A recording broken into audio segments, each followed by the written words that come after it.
Welcome to morning మన్నా. నేటి వాక్య దర్శనం కొరకు కీర్తన గ్రంథం 6వ సంకీర్తన 9వ చరణం.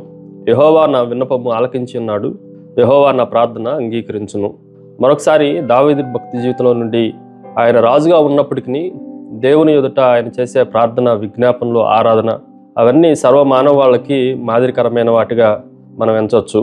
ఈ భాగంలో నుండి 4 ప్రాముఖ్యమైన సత్యాలు ఈ ఉదయకాల సమయంలో మనం గ్రహించాలి. Number 1, it is a cry, ఏడుపు. యెహోవా నా విన్నపము ఆలకించి ఉన్నాడు, నా ప్రార్థన అంగీకరించును. ఈ 2 మాటలు మనం జాగ్రత్తగా ఆలోచన చేస్తే దావీదు దుఃఖంతో, ఏడుపుతో చాలా పెద్ద కేక వేస్తూ ప్రార్థన చేసినట్లుగా ఈ వచన భాగంలో నుండి మనం ఆలోచన చేయొచ్చు. చాలా సందర్భాల్లో మానసికంగా, ఆర్థికంగా, ఆరోగ్యపరంగా, భౌతికంగా, ఆధ్యాత్మికంగా కూడా తీవ్రమైన బాధల్లో ఉన్నప్పుడు మనము దేవుని ఎదుటికి వచ్చి ఏడ్చే వారంగా ఉండాలి. దేవుడు మన కన్నీళ్ళన్నిటినీ వింటున్నాడు, చూస్తున్నాడు అన్న సత్యాన్ని మనం గ్రహించాలి. అందమైన మాటలతో ప్రభు ఎదుట ప్రార్థించాల్సిన అవసరం లేదు, కానీ మన హృదయాల్లో ఏదైతే ఉందో దాన్ని సంపూర్ణంగా వ్యక్తపరచడానికి దావీదు ఒక మంచి ఉదాహరణగా ఈ వచనంలో మనకు కనిపిస్తా ఉన్నాడు. 2వ విషయాన్ని మీకు జ్ఞాపకం చేస్తాను. ఇట్ ఈజ్ ఏ కన్ఫెస్, ఒప్పుకోలు. దావీదు దేవుని ఎదుట ఆయన పాపం అంతటినీ, తనకున్న బలహీనతలన్నిటినీ ముందుగా ఒప్పుకుంటున్న ఈ సందర్భాన్ని కూడా మనం జాగ్రత్తగా ఆలోచన చేయొచ్చు.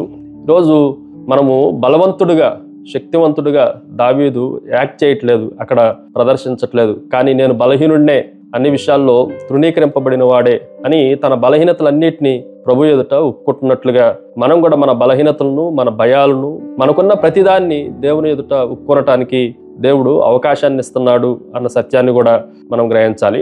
ఒక గాయాన్ని నయం చేయటానికి ముందు దానిని కడిగినట్లుగా మన ప్రార్థన దేవుడు చక్కగా వినటానికి అది ముందు కడగబడాలి అన్న సత్యాన్ని కూడా ఈ ఉదయకాల సమయంలో మనం గ్రహించాలి. 3వ విషయాన్ని మీకు జ్ఞాపకం చేస్తాను. ఇట్ ఈజ్ ఎ కాల్, ప్రార్థన. యెహోవా నా ప్రార్థన ఆలకించున్నాడు, నా విన్నపము ఆలకించున్నాడు అన్న మాటను మనం జాగ్రత్తగా ఆలోచన చేస్తే ఎవరో తెలియని వారికి ఆయన కేకలు పెట్టట్లేదు, కానీ స్పష్టమైన పేరుతో యెహోవా నా ప్రార్థన ఆలకించున్నాడు, నా విన్నపములు ఆలకించున్నాడు అని స్పష్టంగా దేవుని ఎదుట ప్రార్థన చేస్తూ ఉన్నాడు. కష్టాల్లో ఉన్నప్పుడు ఒక నమ్మకమైన స్నేహితునికి ఎలాగైతే మనం ఫోన్ చేస్తామో అలాగే నమ్మకమైన దేవుడు మనకున్నాడు. ఏ సమయంలో అయినా ప్రార్థన చేయటానికి అవకాశం ఉంది అన్న సత్యాన్ని మనం గ్రహించాలి. ఫైనల్లీ చివరిది, ఇట్ ఈజ్ ఎ కాన్ఫిడెన్స్, భరోసా, నమ్మకత్వము, విశ్వాసము. ఈ విషయాన్ని కూడా మనం జాగ్రత్తగా ఆలోచన చేస్తే దావీదు ప్రార్థన చేసేటప్పుడు యెహోవా నా విన్నపము ఆలకించి ఉన్నాడు, ఆల్రెడీ నా ప్రార్థన అంతా వినేసి ఉన్నాడు అని ప్రార్థన చేసేటప్పుడు ఫుల్ కాన్ఫిడెన్స్తో ఆయన ప్రార్థన చేసినట్లుగా దేవుని వాక్యంలో నుండి మనం జాగ్రత్తగా ఆలోచన చేయొచ్చు. ప్రార్థన చేసేటప్పుడు అవిశ్వాసము కానీ, లేదు అటు ఇటు జరుగుతుందో జరగదో అన్న సందేహము కానీ దావీదు ప్రార్థనలో కనిపించదు. ఆయన ప్రార్థన చేసిన టయానికే దేవుని గురించి ఏమని చెప్తున్నాడు అని అంటే ఆలకించి ఉన్నాడు, ఆల్రెడీ నా మాటలన్నిటినీ దేవుడు విని ఉన్నాడు.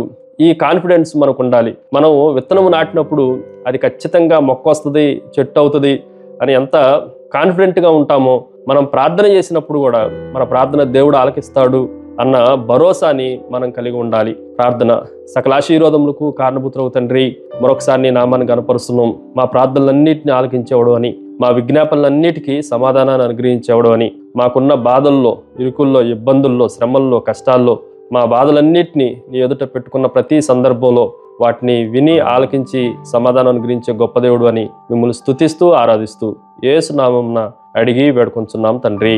ఆమెన్. God bless you.